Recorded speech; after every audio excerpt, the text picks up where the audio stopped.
ว่ามีอันเก่าสองเดือนมีอันใหม่มีฮะมันอันมีอะไรปีใหม่ได้อันวันไหนมันเดลัยหูไว้วันดังสวดเดลัยหูไว้เกี่ยวเลยเพียงผ้าพูดดูสามข้าวปีเดือนวันยานอิงเอาสายเลี้ยงเด็กห้องว่ากลางวันเล่ปุงปังเดือนเล่เลี้ยงเหลาอันนักขัดดายันเชื่อในสิแลสั่งเป็นมาปีมาในวัดนะวันดังสุดโดไลพวกเขาหัวเปลี่ยนสังเปลี่ยนเสื้อหือแลเปลี่ยนมาปีมาได้หลาในย้อนเปิดเกี่ยวด้วยเพลงผ้าสายเลี้ยงนะสายเลี้ยงแบบเดือนเข้ามาสายวันนั้นอันนั้นเดือนอันนั้นเหลานักขัดอันวันนั้นนะนักข่าวเสด็จสั่งเปลี่ยนมาปีมาเนี่ยเลยผู้ร้องในต่างอันในซ้ำที่เฮ็ดเชื่อหือผู้ลาเพราะในเสียง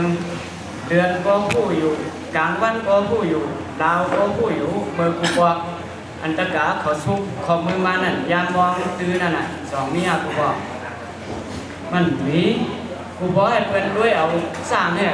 เพิ่นห้องว่าดาวเนี่ยนะครับเพราะว่าสร้างเหลาสร้างโกโก้ไอ้เนี่ยเขาหลุดได้วันกันลุกอีกไว้ในของกูบอกเหลาสร้างโกโก้อ่ะคนกูบอกเมื่อเขาเรียบๆตั้งตัวนะคนเขาเอาวันอีกไว้พวกลูกเหมือนนั่นหลายม้วนกับหัวเหลาสร้างโกโก้มาในวันกันลุกอีกไว้ห้ามถามมันอ่ะเดี๋ยวไรผู้ตู้กว่าเสื่องไหนในวันปีใหม่วันไหน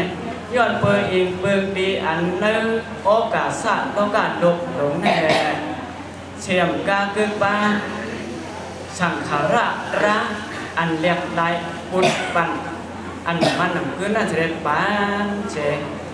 เปลี่ยนมาวันเดือนปีเสนย้อนเปิดปีเดือนวันยามเขาเชงยศมดกว่าเชเอากลางวันกลางคืนลาวห้องวันนักขัดตายาเส้นไหนปั่นหอบถึงมาย่าป้อนในเสียงจ่องไก่ห้องว่าควายขบไอ้เนาะจ่องว่าควายขบอันนั้นควายปีเมื่อป้นมา12 เดือนปีกายนั่นปีใหม่ได้ใน2 ยามเงี้ยนี่เนาะตะกาเขาดังเชียร์2 ยามเงี้ยน่ะป้นมา12 เดือนปีกายปีใหม่ได้ใน2 ยามเงี้ยในซ้ำปั่นหอบถึงมาเทียงยาวนะปั่นหอบถึงมาเพื่อนยาวในแหละพอถึงมาเทียงปีหนึ่งยาวปีใหม่ได้ปีไหนปีใหม่ได้ปีกายให้ตั้งปีไหน2เหมือนกันปุ๊บปั่นหอบถึงมา1 ปียาวในก็โซกวนเท่าไหนอ่อนกันมักมันเตียบจัดว่า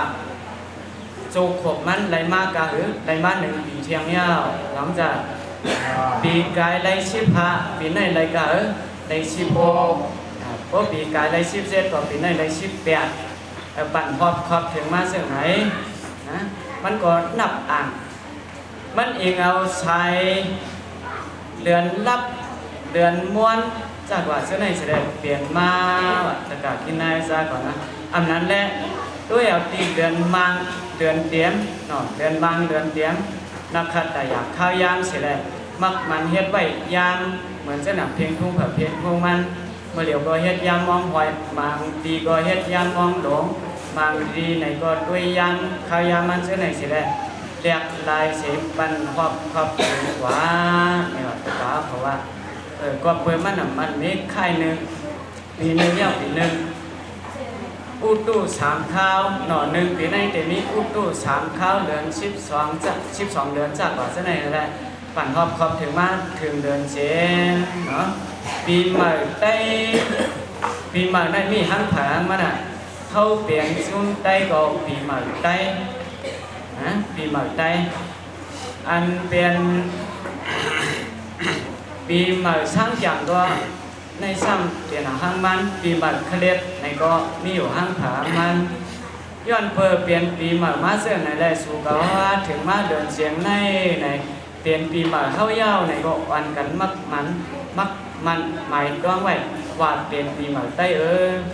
เอาเพียงสายเลียดเนาะกลางวันเดือนนะครับพยายามเสื้อไหนได้ปั่นหอบความถึงมากเข้าไม่เข้ากัดเข้าผลว่ามันขึ้นหอบมาอยู่ได้เทียงปีหนึ่งยาวไหนอ่อนกันมักมันเสื้อไหนอ่อนกันเฮ็ดไว้ปักปีไหนวะอ่อนกันเฮ็ดไว้ปักปีนับอ่านครับนำมาเฮ็ดปักปีได้เฮาว่าปักปีพี่น้องได้เฮาซ้ำกับห้องซ้อมเปิ้นว่าเปียกขัดติงไหนว่าไหนนะพี่น้องตามเครือนะครับเปียกขัดติงแน่นอนตีเต้มันได้เฮาได้เป็นปักปีมีปักมีเปลืองมันบ่ถึงหลายวันหลายเดือนลายนักขาดสั่งเปลี่ยนมาปักปีเปลี่ยนมา1 ปีปีนี้ก็ปั่นทอบครอบถึงมาเถียงยาวแลเปลี่ยนปีใหม่ได้เถียงปีหนึ่งยาวปีใหม่ได้พอถึงมาหลายปีสองครั้ง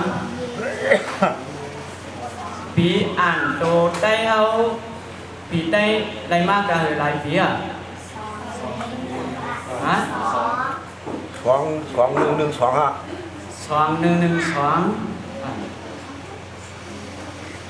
ไรมา2เหง1 ปากใบ12เข้ามาเมื่อวานเหมือนไหน2 วันนะน้องจะอันพ่วนกว่านั้น2เหง1 ปาก1 ปี1 ปาก1 ชิป1 ปีก็ไหนแบบไรปั่นกันมากปั่นหอบถึงมากคอยขบคอยเปี้ยวแหละ